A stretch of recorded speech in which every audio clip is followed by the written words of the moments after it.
Good morning, good afternoon, good evening, my friends, wherever you are in the world. It's always a pleasure to be speaking with you. Thank you for joining me on this very brief webinar where we are going to explore the topic of PMP exam certification.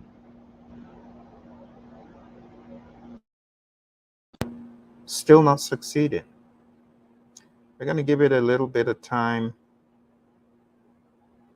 for people to join, and then we will move in earnest. So again, thank you very much for joining.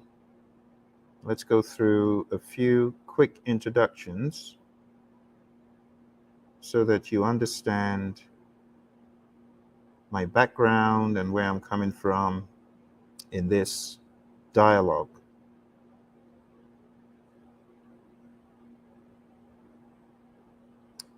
All right. So my name is Phil, and I am a project management professional. I got certified in 2005. And before that, I had worked in a number of capacities. I was a project management student, worked in various industries, as you can see on the screen. But when I went for my very first interview after my master's degree, I realized I didn't know enough about project management. So I got certified as a PMP. I was fortunate enough to meet someone who guided me down the path and got certified. And since I got certified, I had the opportunity of working with a number of firms after my PMP, like Honeywell and Motorola, American, General Dynamics, and many more. So I come from, you could say, a pretty heavy process background. I am very big on process, but I am even bigger on the concept of humans, individuals, and interactions and relationships.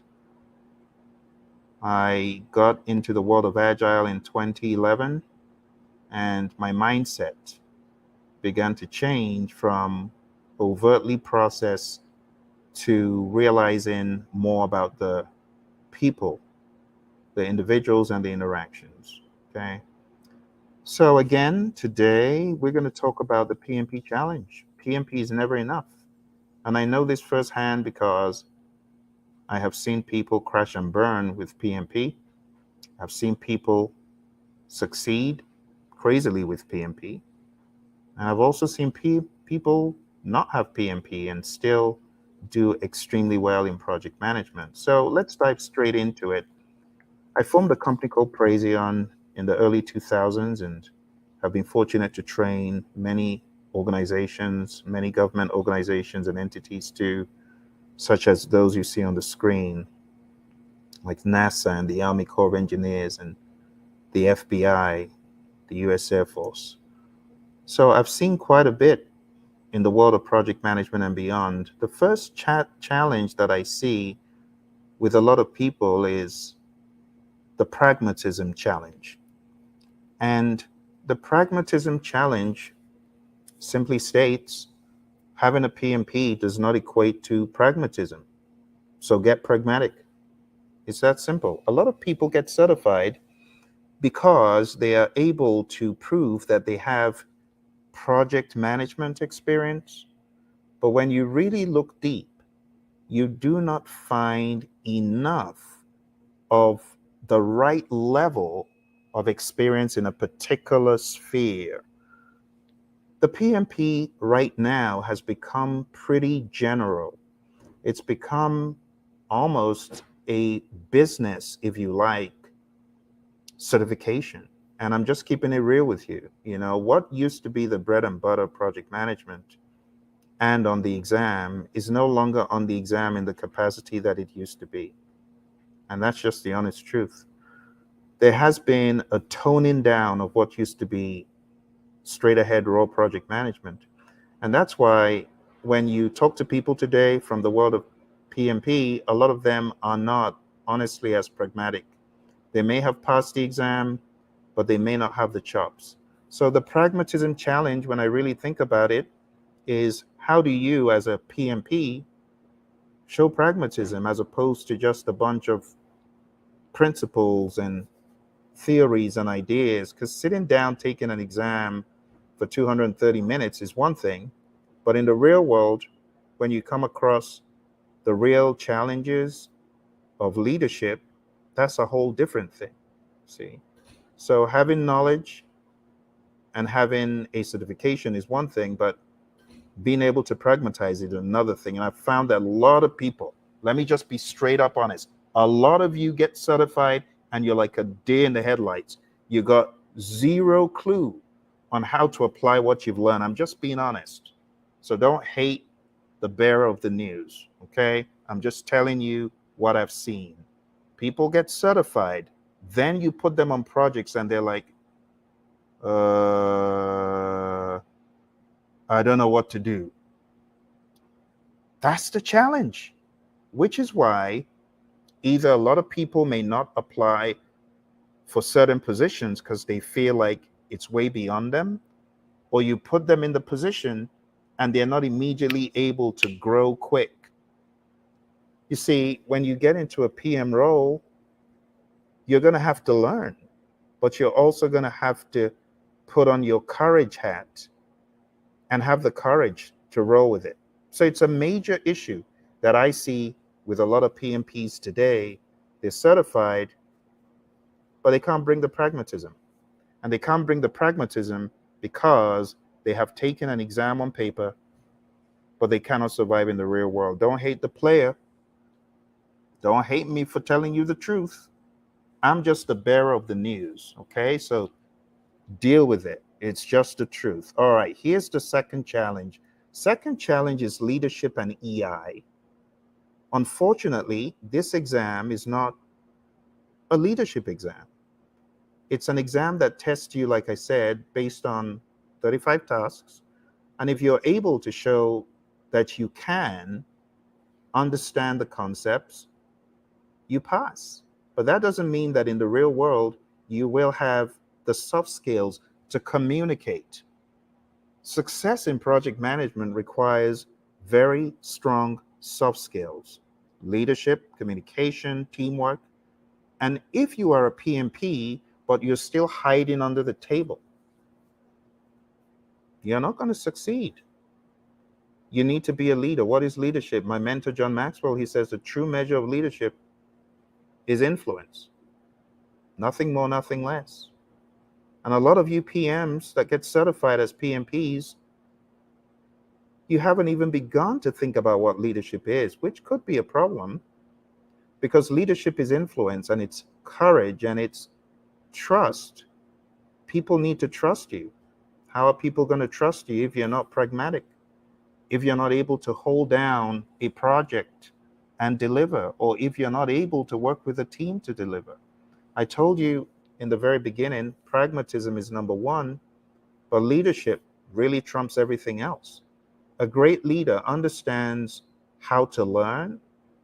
And if you're not good at leadership, you're not good at leading yourself, you may get a job, but you're not going to be able to hold it. And a lot of PMs, they lose their jobs because they're not able to hold down the job because of poor leadership. When you talk about leadership, I often tell people, read the 5 levels of leadership by John Maxwell. Level 1 is position. That's all you've got at the very beginning. You need to transcend position. People need to buy into you as a leader. And people can see through a porous project manager that has no substance, which is why I keep encouraging folks to beef up their game. You know, my buddy Ed, who has a channel out there, Conscious Agility, he talks about how when you get certified, don't dump your books. Don't say, oh, I'm now king of the hill and that's it. You got to keep growing. Don't hate the bearer of the news. I'm just being honest. Position is number one, but people need to buy into you at the permission level. Beyond the permission level, you have the production level. This is where people follow you because of the results that you have delivered for the firm. And the question is, have you delivered for the firm recently?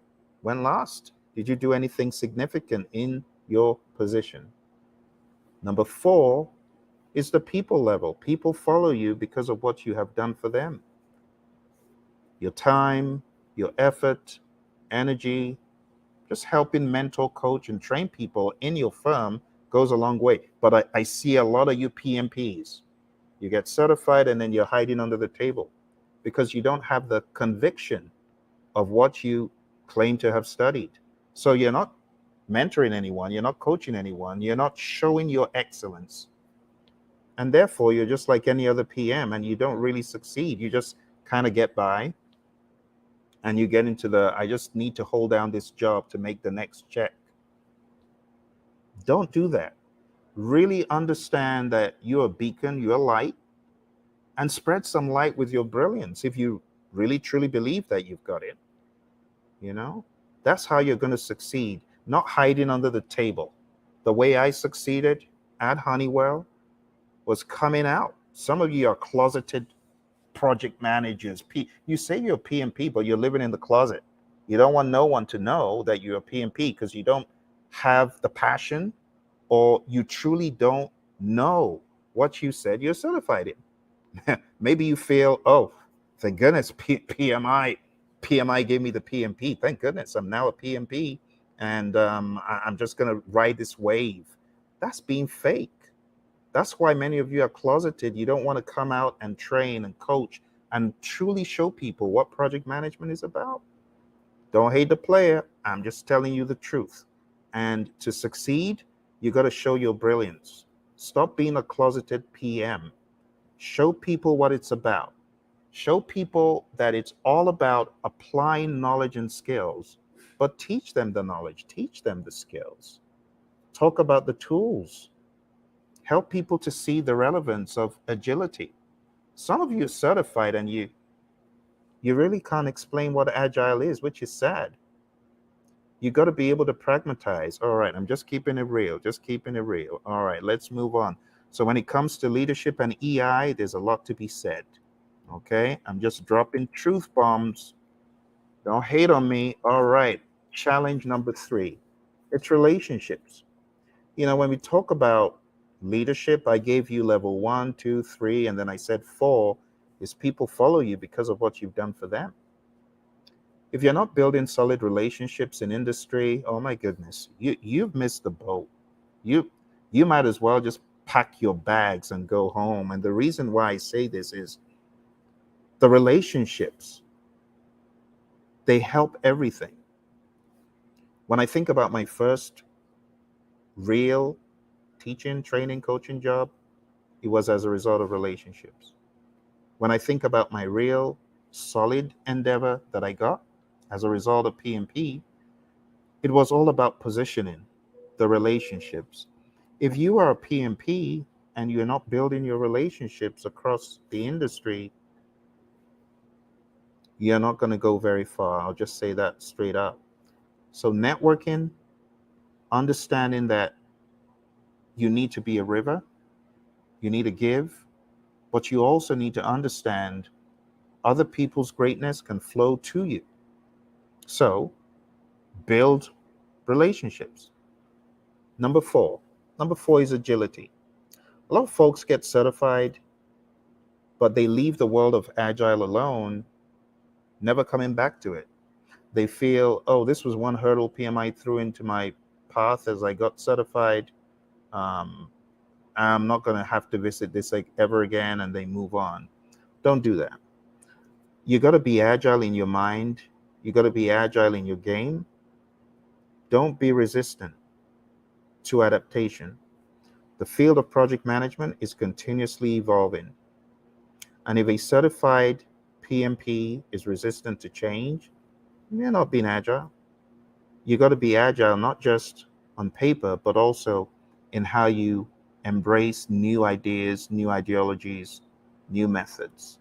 Number 5, I find a lot of PMs who get certified nowadays not having a Kaizen mindset. What do I mean by a Kaizen mindset? I'm talking about continuous growth. All right. So some PMs may get certified and refuse to grow. And growth isn't measured by certifications. It's one thing to get a certification, But it's another thing to really let it pass through you. We have the PMI, ACP, and the SP, and the RMP. And the question is it really passing through you? Are you being a beacon? Like I said, closeted PMs, they don't want to come out. They don't want people to see their brilliance, or maybe they're shy. There ain't no room for shyness on the road to success, right? So continuous learning after obtaining your certification, you got to keep growing. Number 6, stress. I cannot talk about this enough. A lot of PMs, they struggle on the job. You know why? They say, Phil, I'm in over my head. I cannot cope with this job. You cannot cope with the job because you were not true to yourself in the beginning. Or you really didn't have a can-do attitude. Maybe you thought you did, but maybe you actually didn't. Because a can-do attitude jumps on the job and does everything to learn it, no holds barred, gets the training, the coaching, the mentoring, the help they need, and they don't relent until they have dominated that thing. Some folks, they get on a job and they just tap out. They're not able to manage the stress. Being a project manager is very, very demanding. And if you're in one of these extremely demanding, rigorous industries that's more predictive than anything else, and you're not able to manage the stress, you're going to fizzle out. And then you may end up not succeeding because you're going to go back into a cushy job.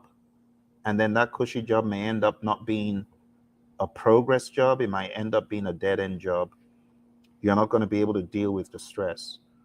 In order to get higher as a project manager, you need to, I'll just be honest because I've been there, you got to be able to deal with the stress.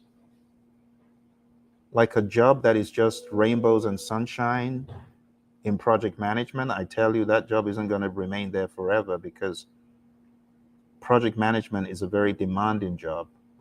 You're going to wear many hats and you're going to feel caught in the middle. You're going to feel that tension of being in the middle. As John Maxwell puts it in his 360-degree leader, you're going to feel the tension. The tension is real, my friends. And many people, they tap out and they run away. They go home. They take the ball and they go home. Challenge number 7 is strategic alignment. Not aligning with your organization's goals.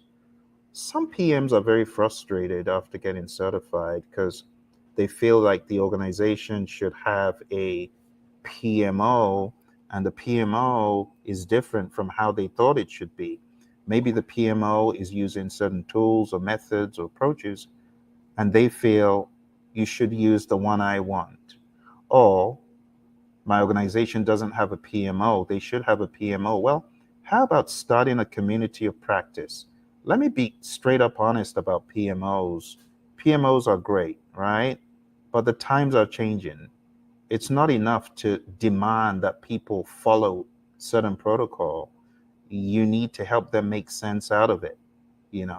Good evening, NC Worker. Always a pleasure to see my buddy NC Worker. Thank you for showing up for our PM discussion today, and everyone else who is on whatever platform. I'd love to know which platform you're listening to me from. So why don't you go ahead and say hello?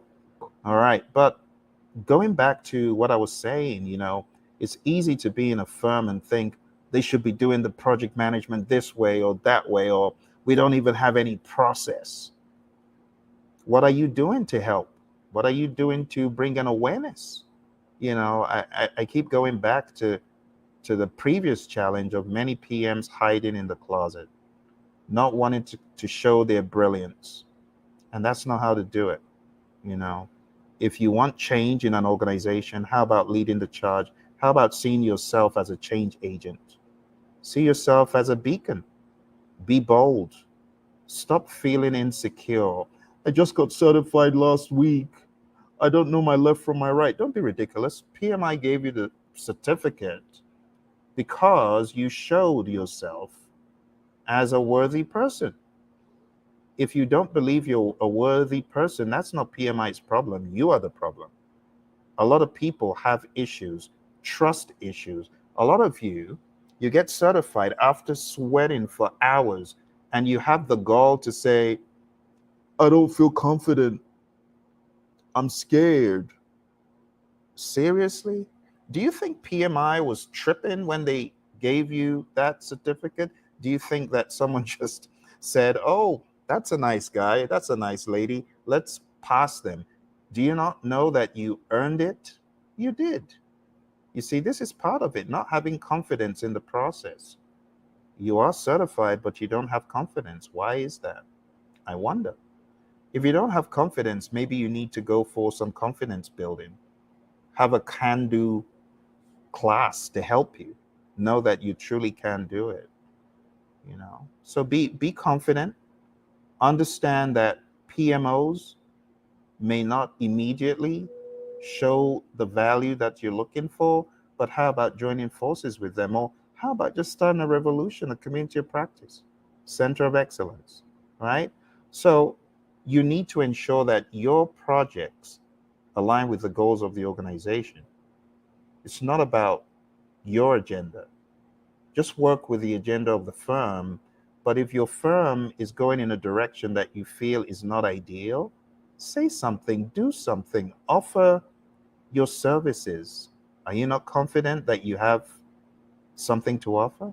I always tell the story of when I was at Honeywell and I saw my colleagues failing this PMP exam left and right. So I go to my boss and I say, hey, Jim, can I help my colleagues? Many of them are failing. I want to help have like maybe a bi-weekly session where I can train, coach, and mentor. This is someone who just got certified less than 365 days before. You got to understand this. I think I got certified 6 months before I started training all of my colleagues. And this was the PMO forking out money for people to get certified. They were failing, but I made a difference. And the difference aligned with what management was trying to do. Management was trying to help people along their career path, and they wouldn't get a promotion to a certain level if they didn't get certified. So I was helping the firm's vision. See what I'm saying? That's what it's all about. Helping the firm. Don't just criticize where you are. Do something and make sure your projects align with the goals of the firm. Enough said. Challenge number 8, rose-colored glasses. Some people are wearing these rose-colored glasses. They think the moment I get certified, the heavens will open and the light will shine down on me and people will see I'm the favored one. And I'll get all the jobs on LinkedIn. I'll get all the jobs on Dice and all the job. Come on now. Do you know what the competition is? You have 1.3 million PMPs as a choice. What makes you different? Tell me, how are you different from the other PMP down the road? We don't want this to look like it's a dime a dozen. You have to have a distinguishing factor, a unique selling proposition. Some of you don't. Some of you are just like any other PMP down the road. You have no specialism, and I'm going to talk about that in a minute. Some of you are not specialized. Sad to say. You don't have anything unique about you as a project manager. Your soft skills game is lame, it's weak. Schedules, Microsoft Project, forget it. What can you do with MS Project? Zero. Let's even talk about the Asanas and the ClickUp and the Rights. You haven't even studied those. So you're just going off hot air. You're not really different from the average PMP. That is not how to play the game. You will not succeed like that. In the world of Agile, we talk about T-shaped skills. T-shaped skills means broad, but one deep specialism. What is your specialism? What are you specialized in? I can tell you my specialisms. So over the years, I've added more and more and more specialisms. Risk, schedule, the people piece, leadership. I have spent time learning under John Maxwell to beef up my leadership game and understand what exactly that is. I have spent time with the risk doctor, learning from him, learning what exactly risk is at a deeper level. My mentor, Mary Hirschner, has spent time encouraging me, motivating me. We did an entire course where not only was I a co-host, I was also learning. I am always learning from people. Very recently, I started learning more and more about artificial intelligence. And I have learned so much, and I'm always learning. And Daryl on the Project Leadership Institute with me has been a very good beacon and mentor to what exactly exists in the world of AI. And I'm eating it all up. But some people, they get certified as PMs and they think, oh, well, everything's just going to work. It's all going to be hunky dory. No, it's not. No, it's not. You got to put in additional effort. You got to have a specialism. Let's move on to number 9. I call it evolution challenge. The evolution challenge is poor application of frameworks, which is sad because people, they go about half of the way and there's half left, but they don't do the remaining half. So they remain half baked. A half baked PM is sad. Why not just go the extra mile, put in all the work, and get to the end of the journey and learn the whole thing? Learn the whole thing, you know, to have a solid application of frameworks, of methods, and have the mindset that backs up the why behind it. You know what I'm talking about. You know. I don't have to keep going on and on. Okay, you're making me look like the villain. I'm your friend. I'm trying to help you. Here's the final one that I talked about. It's T-shape. The T-shape challenge. T-shape challenge. Limited industry knowledge. Like I said, the PMP certification is broad. And if a PM doesn't have deep knowledge of the specific industry, let's say you're in healthcare and you get in as a PM and you don't up your game, and all of these clauses and plans and networks, and you don't understand that, how are you going to survive in that kind of a company? Or you're in the world of IT. You know, what is so comical? I have people that say, Phil, I want to be a technical PM, but I don't want to get technical. Seriously? You want to be a technical PM and you don't want to learn anything. You don't want to learn about cloud computing. You don't want to learn about how software is done. You don't want to learn about hardware. You don't want to learn about VMware. You don't want to learn about the cloud. How are you even going to survive? You're not going to survive. I want to encourage you, get technical. Hey, get technical, PMs. Some of you, I don't even know what you're thinking. It's part of the rose-colored glasses, part of the half-baked, and part of the fickle. Go get technical. Stop being lazy. Get technical. Find a technical mentor. There's a website. I'm going to help someone. You're going to thank me later. Look for a mentor that can coach you, train you, help you on a website called Wyzant, WYZANT.com. I'm a trainer and coach there, and I've coached so many people, coach people in their positions to actually get higher in the company, go for higher level positions. I've coached people who said, my boss said I should become a scrum master. I've got zero idea what that is. Help me. But not just that. There are other people there who can help coach you in cloud computing, right?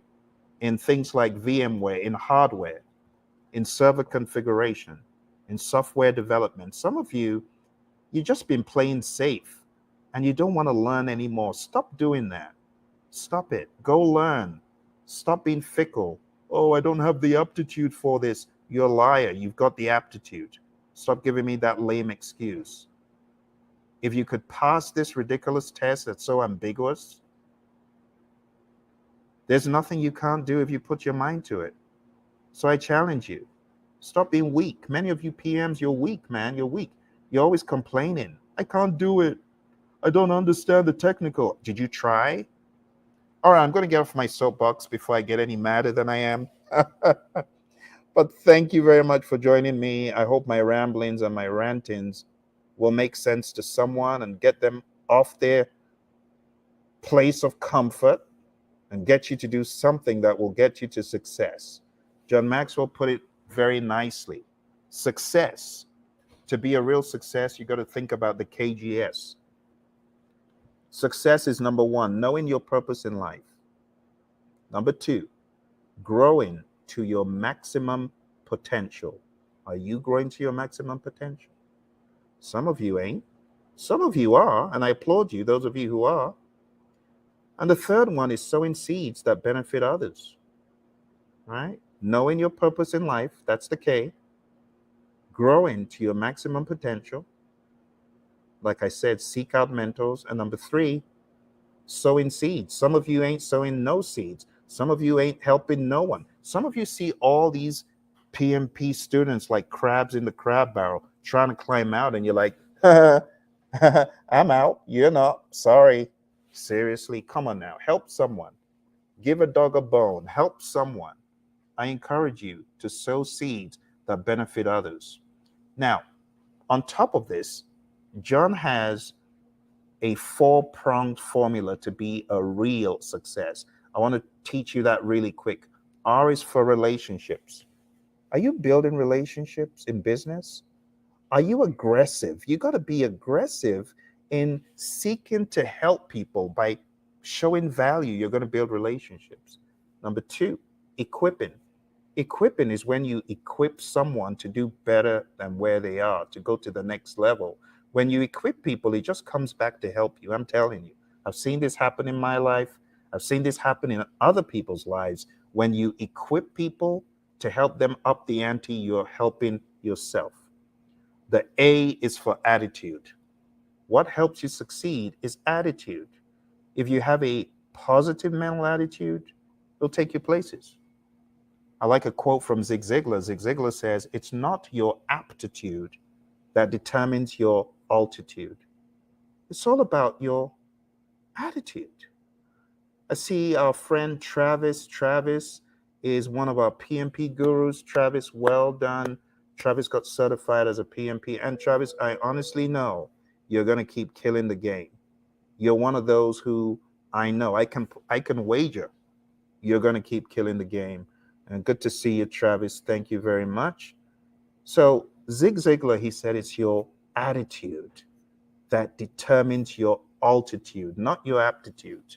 Your attitude, positive mental attitude. Have a can-do attitude. Believe you can do it. Hey, I'm going to speak to someone who's been at the sideline. You've been on the sidelines. I want to take the exam, but I'm scared. I haven't done enough.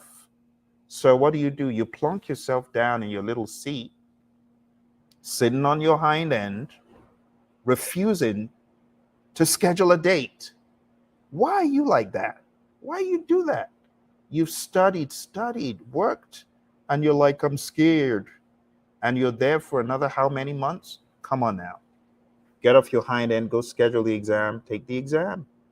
It's an attitude thing. It's now, some of you remind me of myself back in '05. I remember I was the person on the sidelines. I want to take the exam, but I don't feel I've done enough. I got to do more. So what do? I begin canceling my exam dates because back in the day, there was no penalty. So I'll wait till the exam comes close, then I'll cancel it because I was trying to chicken out of it until I said, Phil, I'm fed up of you. You're going into that exam 25th of June, '05. And that's when I got certified because I held myself accountable. I said, I ain't taking no more excuses. You're going to do it. So I did it. And here I am, 18 years later. 18 years later. I know that if you don't take action to schedule it, it won't happen. If you don't have a positive mental attitude, you're not going to do much. Okay? Last but not least is leadership. John Maxwell, he says, everything rises and falls on leadership, and he's very correct. He also says the true measure of leadership is influence. Nothing more, nothing less. We need not only to be able to influence ourselves to take action, such as what I described, but we also need to be able to influence others. I like a quote from Steve Jobs that really summarizes leadership in such a profound way. Steve Jobs says, management is making people do what you want them to do, what you think they should do.